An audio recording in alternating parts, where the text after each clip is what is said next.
Nah, kerjaan pertama yang saya ambil itu part time ya, karena waktu itu saya masih kuliah juga, itu rental VCD Mas Arif. Oke, Ya. di wahana bukan? Betul. Nah, waktu itu akhirnya saya jualan bisnis ketan durian ya. Waktu itu sebelum Siwit saya ternyata itu ada Ketan bisnis durian, makanan lagi, yaitu ketan durian. Saya jualan di depan Gor UNY gitu. Ya udah, akhirnya saya ngontrak rumah kecil, Mas. Yang saya butuhkan sebenarnya adalah dapurnya itu, Iya, dapurnya. bukan kamarnya Iya, gitu. Nah, saya cari cara masukin ke supermarket itu syaratnya apa aja sih gitu kan. Iya.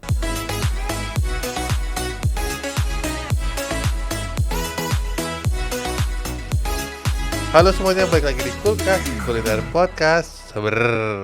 Halo semuanya, balik lagi di Kulkas Kulineri Podcast bersama saya Arif Budiman.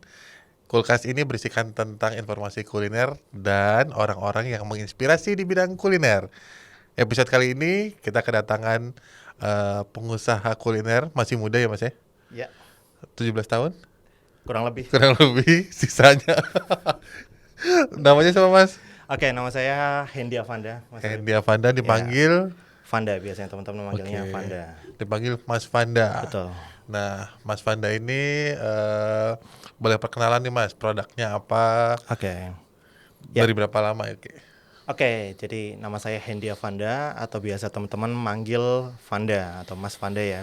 Kenapa kok saya kenalkan diri dengan ada panggilan Mas? Karena sering sekali saya kalau kenalan itu kalau pakai nama Vanda aja dikiranya perempuan soalnya. Gitu. Jadi biasanya Mas Vanda gitu. Harusnya Mbak Enda ya kalau cewek ya. Bisa juga. Vanda itu kan nama feminim kan. Iya.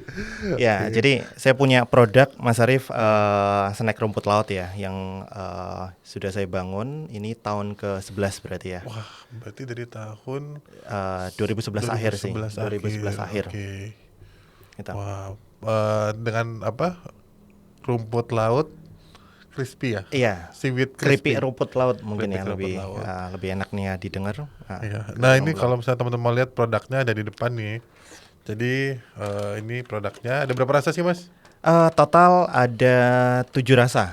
7 rasa dengan kemasan yang berbeda. Oke. Dan yang jadi highlight nih produknya udah didistribusiin ke seluruh kota-kota besar di Indonesia. Nah, ini yang harus dipelajarin nih gimana caranya sih produk Crispy Seaweed ini bisa distribusi ke nasional. Oke. Kenapa pertama nih Mas? Kenapa milihnya Crispy Seaweed? Kan sedangkan produk makanan lain banyak nih. Ya. Kenapa milihnya Crispy Seaweed atau rumput laut? Nah, itu toh, gitu. Itu pertanyaan yang agak sulit dijawab juga sebenarnya kan. Ya, bisa dibilang inspirasi kan bisa datang kapanpun ya Mas Arif ya kan. Ya, dulu waktu itu memang sudah punya angan-angan pengen punya bisnis nih gitu. Yaitu makanan. Saya juga belum jelas waktu itu makanannya tuh apa gitu kan.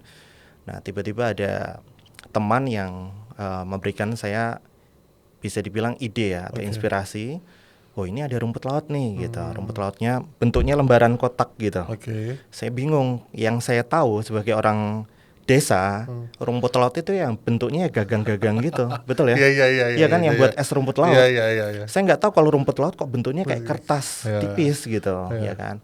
Saya cari tahu di internet, ternyata namanya nori dari Jepang. Nah, udah dari situ saya pelajari nori itu karakternya gimana, bisa tidak dibuat makanan atau bisa dijual apa enggak gitu. Nah, akhirnya saya coba, ternyata bisa dijadiin keripik rumput laut. Gitu. Nah, itu prosesnya pun nggak mudah waktu itu karena saya harus riset dulu kan.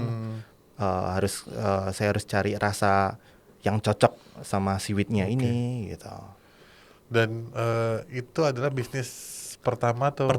Bisnis pertama. Luar biasa. Pertama langsung bisnis pertama. Makanan. Kalau sebelumnya ada tapi bukan makanan. Oh, berarti ini ada bisnis makanan pertama. Makanan pertama. Oke. Berarti awalnya terinspirasi terus riset dulu. Betul. Baru bikinlah Crispy Seaweed dengan brand. Brand pertama saya Panda Seaweed. Panda Seaweed. Ya, dengan perusahaan yang saya bangun yang namanya Panda Food. Oke, cukup narsis ya Mas ya? Iya, karena nama saya sendiri ya. Iya. Oke. Berarti dari situ, dari Panda Seaweed pasti ada cerita sebelumnya tuh Mas? Betul, ada. sebelum ke distribusi ke seluruh Indonesia, kita pengen denger jatuh bangunnya dulu nih. Oke, ya, Pasti itu kan tuh. ada nih. Ya, ya. Oke, nah, jadi saya tuh asli kota Batang, Mas Arif ya. Oke, Batang, Magelang. Jawa Tengah. Ya, ya, ya. Batang, Jawa Tengah Oke, gitu. oke. Nah, saya asli dari desa, bisa dibilang, karena jauh dari perkotaan gitu. Nah, saya dari keluarga yang bisa dibilang biasa. Saya anak tunggal yang dibesarkan oleh orang tua tunggal juga gitu. Oke. Jadi ayah dan ibu saya udah pisah Oke. pada saat saya masih kecil gitu. Terus saya ikut ibu gitu, ikut ibu. Lalu ibu kerja, saya dibesarkan oleh nenek Oke. gitu. Nah, dari kota Batang, sebuah desa kecil ya, namanya Desa Gringsing Batang. Nah, SD, SMP, SMA saya di sana. Oke. Lalu ibu dapat kerjaan di kota Jogja. Nah, dari situ saya harus memutuskan nih, saya harus melanjutkan kuliah di Semarang atau di kota Jogja. Karena Semarang itu yang kota terdekat dari tempat saya tinggal sekarang, dulu waktu Dulu itu. ya Batang gitu. tuh ya. Betul. Ya. Nah, akhirnya saya daftar 2 nih, Semarang dan daftar kuliah 2 kampus, Semarang dan kota Jogja gitu. Yaitu di UNY dan Undip gitu. Oke. Nah, beruntungnya gitu kan, alhamdulillah saya Undip tidak terima, Mas. Nggak kebayang kalau Undip keterima, saya pasti akan di Undip waktu itu dan nggak akan hidup di kota Jogja gitu. Nah, saya diterima di UNY akhirnya. Nah, udah 2008 saya merantau ke kota Jogja. Gitu. Nah, pada saat itu saya nggak ngerti sebenarnya jurusan yang saya ambil apa gitu. Kalau dari desa, orang tua menyarankan yang penting kamu kuliah, nak. Kuliah, jurusan apa nggak tahu. Yang penting itu udah paling keren kalau kuliah gitu. Saya kuliah dengan jurusan administrasi pendidikan gitu. 1 tahun pertama kuliah gitu kan, sampai dengan tahun 2009, saya agak pesimis dengan keadaan saya pada saat itu karena bisa dibilang biaya kuliah sangat besar waktu itu dan saya harus mengandalkan pemasukan dari hanya satu orang tua. Betul ya, yaitu ibu saya. Nah, saya mulai akhirnya mikir nih gitu, harus bantu orang tua gitu, bekerja. Nah, saya mulai cari kerjaan, jadi kerja sambil kuliah waktu itu. Nah, kerjaan pertama yang saya ambil itu part time ya, karena waktu itu saya masih kuliah juga, itu rental VCD, Mas Arif. Ya. Di Wahana bukan? Betul. Bener ternyata. Udah tahu kan? Ya. Saya kerja di Wahana di Jalan Kaliurang kilometer 5. Oh alah, ya. Rental VCD. Saya kerja di sana dengan gaji 220.000. Saya masih ingat sekali waktu itu ya. Dengan jam kerja 5 jam. Ya. Cuman dulu kan film, kalau kita mau nonton film kita harus sewa VCD. Nggak bisa, belum ada Netflix waktu itu. Ya kan. Ya udah, saya kerja di sana sambil kuliah waktu itu. Nah, dirasa saya udah kenal namanya uang ya, Mas Arif ya. Terus saya tergiur dengan pekerjaan yang gaji lebih besar lagi. Saya pindah lagi tuh waktu itu. Dari pindah, terus saya kerja di distro. Ada distro waktu itu namanya Mailbox. Oh, di Demangan. Betul. Nah, saya kerja di sana. Pindah lagi ke distro depannya Seven Soul dulu. Betul, saya kerja di sana. Udah, lingkungan distro itu aja saya kerjanya. Gitu, saya kerja di sana. Nah, lalu beberapa bulan kemudian ada kerjaan lagi. Saya ditarik sama om saya ke Jakarta. Saya harus ikut kerja di Jakarta, yaitu kerja di aksesoris komputer, saya jaga. Gitu. Nah, dari sana akhirnya saya dapat ilmu nih, Mas, gitu, ilmu bisnis. Nah, dari kerja di komputer, saya bawa ke Jogja. Waktu itu kan flash disk harganya mahal ya di Tokopedia. Nah, di sana saya belanja flash disk iseng nih gitu. Saya beli flash disk, beli beberapa aksesoris komputer lainnya. Flash disk dengan harga 30.000 ya, 40.000-an 2 giga. Saya jual di sini 80.000, itu laku kayak kacang goreng. Serius. 100% untungnya ya. Iya, 100% untungnya. Saya jual di Sunmore UGM. Gitu. Karena dulu belum ada flash disk. Kingston, betul. Sama Vandis namanya. Nah, masih ingat aja ini, kelihatan orang lama nih. Ya, itu flash disk jadul lah, yang istilahnya populer pada saat itu. Ya udah, saya menikmati jualan bisnis itu pertama saya itu, gitu, aksesoris komputer. Nah, terus karena dirasa saya pesaing juga mulai banyak yang jual juga, dagangan saya udah mulai sepi nih. Oke. Ya udah, akhirnya gulung tikar lah. Ya. Nah itu bisnis saya yang pertama kali yang gulung tikar. Oke. Ya saya kalau saya ingat ya saya bersyukur dan alhamdulillah. Ya. Kalau saya berhasil nggak akan ketemu Siwit dong. Ya. Oke. Akhirnya saya bisnis yang kedua nih, gitu. Bisnis kedua jualan baju polos, kaos. Kaos polos. Betul, karena saya pernah kerja di distro. Itu penjualannya kan bagus sekali, anak-anak muda pada beli baju dengan harga yang bisa dibilang mahal, 60 ribuan ya. Tapi orang tetap antusias beli gitu. Saya ditawarin waktu itu di Tanah Abang Jakarta. Saya beli harga awal-awal ya. Nah, kaos polos dengan harga 30 ribuan kalau nggak salah. Saya jual di Jogja itu seharga 55.000. Itu laku keras Mas Arif, serius. Anak-anak muda gitu. Masih offline berarti Mas ya? Masih offline. Oke. Masih offline. Saya nggak kenal online. Okay. HP saya pun belum waktu itu BlackBerry ya. Iya. Orang-orang pada punya BlackBerry, saya nggak punya BlackBerry. Gitu, ya. Jadi saya mengandalkan offline gitu. Ya udah. Saya jualan kaos kurang lebih 4 bulanan gitu kan. Akhirnya alhamdulillah gulung tikar juga. Karena saya nggak punya offline dan saya jualnya di Sunmore UGM, nggak punya lapak Mas. Oh iya. Ngandelin Sunmore ya? Ngandelin Sunmore itu 1 minggu sekali. Nah kesalahannya adalah pada saat itu ya orang yang pernah beli ke saya ternyata pengen beli ke saya lagi tapi nggak tahu kontaknya kemana. Oke. Jadi gitu. Orang mau repeat order tapi nggak tahu kemana. Betul. Mesti nyari Sunmore kan Sunmore banyak. Sunmore banyak, apalagi lapaknya saya, tempat jualan saya itu selalu pindah. Oke. Gitu. Karena saya nempatin yang pedagangnya nggak jualan. Iya. Gitu, ya kan? Ya udah, itu akhirnya gulung tikar. Akhirnya saya mulai bisnis lain-lain macam-macam ya. Ada banyak lah kalau bisa dihitung, ada 1, 2, 3 lagi yang mungkin saya tidak bisa ceritakan di sini, bisnis kecil lah, gitu. Tapi ini yang paling berkesan lagi adalah dari situ akhirnya saya gabung MLM Mas. Oke. Ya, dari saya anak muda yang rambutnya gondrong dulu ya, dulu zaman kita kenal musik emo, tahu nggak? Tahu emo. Nah, musik metal. Tahu, Sum 41. Iya. Orang lama ini. Iya, terus. Ya. Saya kenal MLM akhirnya. Dari situ saya dibentuk pengembangan diri, terus dari penampilan, caranya berbicara, komunikasi yang baik bagaimana gitu, cara berkenalan dengan orang-orang baru gitu kan. Nah ditata semua gitu. Dari rambut gondrong saya harus dipangkas dengan rapi, pakainya kemeja. Ya, saya kenal kemeja ya dari MLM itu gitu. Sebelumnya nggak kenal kemeja itu apa gitu. Saya udah kebiasa pakai kaos soalnya. Ya udah. Di MLM saya kurang lebih 1 tahun ya, di tahun 2010-an gitu kan. Ada teman yang ngajak, teman sekolah ngajak. Nah penghasilan saya di MLM waktu itu besar Mas Arif. Ya, sampai dengan 3 jutaan. Tahun 2010.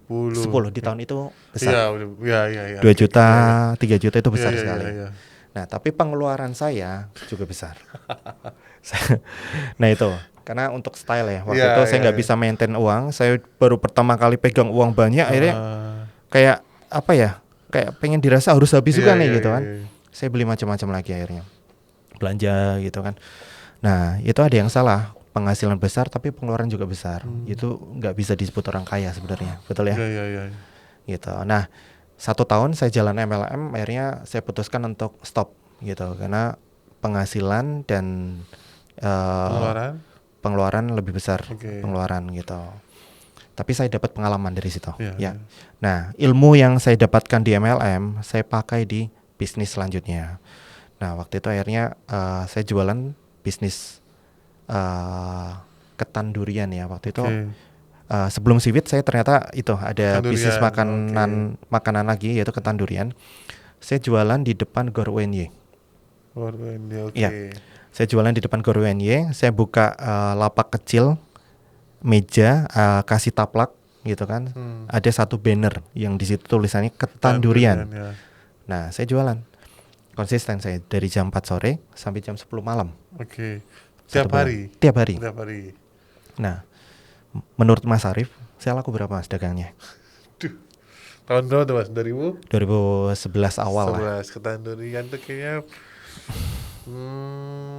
mungkin 25 porsi sampai 40 porsi. Per hari? Heeh. Serius? Wah, luar biasa. Terus. Salah.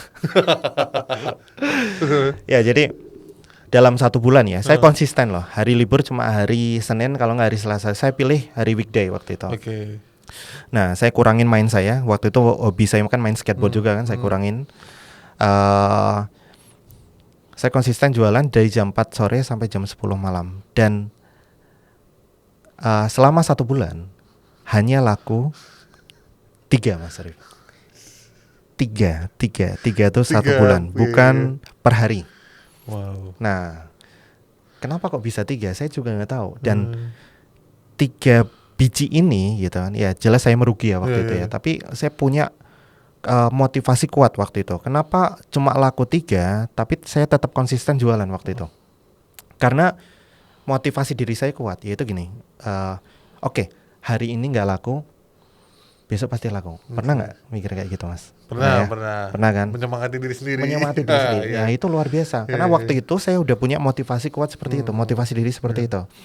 Hari ini nggak laku, besok pasti laku. Nah gitu, akhirnya nggak laku terus kan? Ya, tapi setidaknya konsisten itu yang saya jalani waktu itu gitu. Nah, dari laku 3 itu pun yang 2 yang beli teman. Ya, 1 orang nggak dikenal, ya tahu sendiri Mas Arif, kalau yang beli teman pasti kan kasihan banget nih, pasti nggak laku-laku, akhirnya dibeli kan.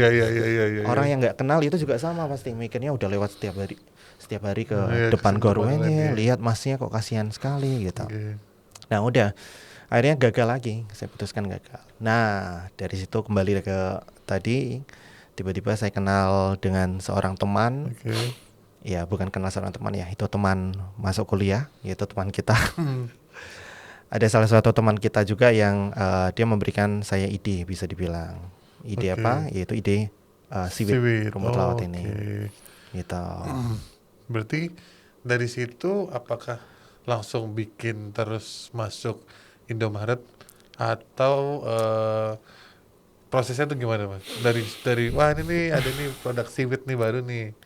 Ya, dari awal ide ya. Jadi ide itu pasti tidak langsung besok bikin gitu, gitu. Karena saya juga nggak tahu, ide aja untuk gerak itu saya nggak tahu mulai dari mana sebenarnya gitu. Nah awalnya akhirnya sampai 3 bulan kemudian ya, dari ide itu November kalau nggak salah ya, November baru saya action gerak itu Januari atau Februari kalau nggak salah. Februari 2012. Nah waktu itu saya mulai nyari dari norinya ini bisa dijual bisa dibeli di mana gitu, atau bisa dibilang bahan bakunya gitu. Saya cari waktu itu dari Jakarta, dari Surabaya gitu kan. Bahkan saya sempat waktu itu untuk ke Jakarta saya nggak punya duit, saya naik truk gitu, naik truk Mas, serius. Saya numpang truk. Saya naik bus estafet ya, karena waktu itu saya cuma punya uang saku 300.000 kalau nggak salah. Saya masih takut naik kereta waktu itu ya. Akhirnya karena saya punya pengalaman naik truk, ya karena dulu sering nonton acara musik underground gitu kan, saya sering numpang truk gitu kan, atau bonek lah. Jadi saya numpang truk waktu itu, sampai ke Garut, baru transit ke Purwakarta, lalu sampai ke Jakarta gitu. Ya, itu kalau saya ingat juga ya luar biasa sekali ya. Gitu. Nah, bahan baku akhirnya saya ketemulah di Jakarta gitu, Mas. Nah, lalu saya mulai menyiapkan produksinya apa aja nih gitu. Saya harus menyiapkan kompor gitu kan. Saya harus menyiapkan tentunya tempat produksi. Karena waktu itu saya masih kos, nah saya bingung juga tuh. Saya nggak punya dapur pribadi gitu. Gitu. Ya udah, akhirnya saya ngontrak rumah kecil, Mas. Yang saya butuhkan sebenarnya adalah dapurnya itu, bukan kamarnya gitu. Karena biar ada privasi juga. Nah, akhirnya saya ngontrak rumah kecil. Dari situlah mulai produksi rumput laut ini gitu. Dan itu tadinya dijual distribusinya apakah langsung nargetin wah ini kayaknya harus masuk Indomaret nih, atau enggak harus outlet sendiri nih, atau jualnya offline dulu, online dulu gitu, Mas? Ya, nah itu juga akhirnya jadi kendala juga itu. Kendala maksudnya saya punya motivasi yang kuat, akhirnya punya semangat yang tinggi untuk bisnis rumput laut ini, tapi saya tidak memikirkan bahwa setelah saya produksi ini, buat ini, jualnya kemana, gitu. Waktu itu saya nggak memikirkan itu, Mas Arif. Yang penting jadi dulu nih, gitu. Nah, ternyata setelah produk ini jadi, gitu, saya mulai berpikir untuk marketingnya gimana nih, gitu. Saya harus jual kemana, gitu. Nah, akhirnya saya ambil pengalaman sebelumnya. Saya jual produk di Sunmor UGM. Ya udah, balik lagi ke Sunmor dong. Tapi sebelum saya jual, saya sampling dulu, Mas. Saya goreng, taruh di toples, sampling. Oke, saya bawa taplak gitu. Ya, saya bawa penampan. Ya, buat saya keliling gitu. Halo, silakan Mas, dicobain rumput lautnya gitu. Dan saya flashback, serius, itu saya kok nggak punya malu gitu loh. Iya serius Mas, itu luar biasa sekali waktu itu saya gitu. Saya cobain ke orang-orang, akhirnya cobain lah gitu. Enak nih gitu. Nah ada salah satu mas-mas gondrong ya, saya masih ingat face-nya, bahkan dia bilang gini, bisa dibeli di mana? Gitu. Di supermarket sudah ada belum? Nah akhirnya saya punya ide untuk masukin ke supermarket. Dari situ. Habis itu baru langsung cari cara gimana? Cari caranya masukin ke supermarket. Nah saya cari cara masukin ke supermarket itu syaratnya apa aja sih gitu kan? Nah, yang disiapin apa aja tuh Mas? Dari ya awal? Kalau dulu saya nyiapin tentunya dapur pribadi ya, dapur yang bersih dulu gitu kan, yang ketika kita produksi ya peralatan semuanya ada siap gitu. Yang kedua ya untuk izin itu ada namanya PIRT Mas Arif. Snack makanan gitu kan, itu ada izin namanya PIRT, itu bisa izin ke dinas kesehatan terdekat. Gitu.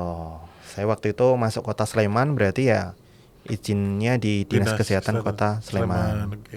Gitu. Lalu ada namanya halal MUI. Halal MUI juga harus izin gitu kan. Udah itu perizinan yang memang harus wajib ada di setiap snack kemasan. Dua itu aja Mas, PIRT sama halal MUI. Dan betul. Untuk halal MUI ngurusnya gampang kan Mas? Atau gampang, semuanya gampang. Sudah ada itu apa? Kita ngisi form dulu, nanti ikutin aja aturannya. Terus pas mau masuk supermarket itu Mas, pasti kan ada seleksi nih. Selain Mas nih kayaknya persiapan dokumennya ini. Nah pas seleksi itu dari mereka ada kategori khusus nggak sih Mas? Mas ini kayaknya kurang ini atau gimana? Nah jadi setelah saya tahu persyaratan untuk masuk supermarket, nah saya bikin desain Mas Arif dulu. Desain kemasan apa adanya ya gitu. Nah saya terpikir untuk merek juga, waktu itu belum ada merek gitu. Nah waktu itu saya punya merek namanya Tuan Muda. Ya, tapi ternyata sudah ada yang punya. Akhirnya berarti ngurus haki sekalian ya Mas ya? Betul. Akhirnya sudah ada yang punya, saya ganti akhirnya karena teman-teman banyak yang manggil saya Vanda Siwit gitu kan. Nah, waktu itu ada teman yang manggilnya gitu, ya udah saya beri nama Panda Siwit gitu. Itu produk pertama saya, brand pertama saya yang launching waktu itu. Saya mulai bikin desain segala macam, ya udah saya masukin ke supermarket. Nah itu pun tanpa belajar apapun ya, saya belajar masukinnya gimana caranya gitu. Waktu itu saya hanya datang ke toko. Ya, yang saya tahu toko itu kan punya bagian kantor ya. Nah, saya masukin ke kantor gitu. Saya masuk ke kantor, saya tanya sih, bagian kalau mau masukin produk lewat mana gitu. Nanti diarahkan ketemu dengan bapak ini gitu. Ya udah. Saya akhirnya setiap supermarket pasti saya gitu. Saya mau nawarin produk gitu. Nah, alhamdulillah setiap kali yang toko yang saya tawarkan ya semuanya rata-rata masuk gitu. Tidak ada yang keberatan, tidak ada komplain gitu kan. Itu ngalir aja dan alhamdulillah lancar gitu. Asal tadi ya Mas, dokumennya siapannya apa? Dokumen perizinan, halal dan lain-lainnya disiapin dulu ya. Betul, asalkan legalitasnya kuat, ada gitu. Legalitasnya ada dulu, ya udah. Nanti akan lancar di situ. Setelah itu mereka ngerasain dulu bla bla bla. Betul. Nah, ada ini nggak sih Mas, kurang enaknya kalau misalnya dititipin di supermarket ada kurang enaknya nggak sih? Kurang enaknya? Misalnya pembayarannya ternyata tempo atau gimana? Ada minimal stoknya berapa? Betul. Jadi rata-rata kalau produk kita masuk ke supermarket gitu kan, ada 2 sistem. Sistem, yaitu sistem yang pertama adalah tempo. Tempo itu ya barang kita masuk ke gudang, lalu ada perhitungan 30 hari kemudian baru dibayar. Lunas. Gitu. Atau titip jual. Nah, kalau titip jual nanti barang kita masuk di gudang, 1 bulan kemudian barang yang laku saja yang dibayar. Yang tidak laku masih ada stok gitu kan, diretur. Diretur. Itu titip jual. Yang nentuin sistemnya itu dari sana atau dari kita? Dari sana. Dari sana. Tapi dari kita selalu mengarahkan tempo. Karena gitu. lunas langsung semuanya. Betul gitu. Nah, untuk masuk supermarket juga ada biaya. Biayanya apa tuh, Mas? Biaya listing namanya. Listing fee. Nah, itu biayanya macam-macam, tergantung dari kebijakan masing-masing supermarket. Gitu. Itu sampai berapa sih, Mas, listing fee itu? Ya, per bulan kah, per tahun kah, atau per titip? Pertama. Pertama. Untuk awal masuk aja, Mas. Jadi aja. nanti setelah masuk tidak akan dipungut biaya lagi. Gitu. Sampai berapa tuh, Mas? Ya, kisaran ya. Kalau satu toko sih sekitar 1 item produk 200 ribuan ya. 1 item produk itu Betul, satu rasa, satu varian. Itu 200-an. Kalau 3 varian berarti 600 ribuan. Tergantung dari tokonya. Siap. Berarti kurang enaknya di situ lah, Mas, ya, bayar tempo. Atau ya. ada lagi?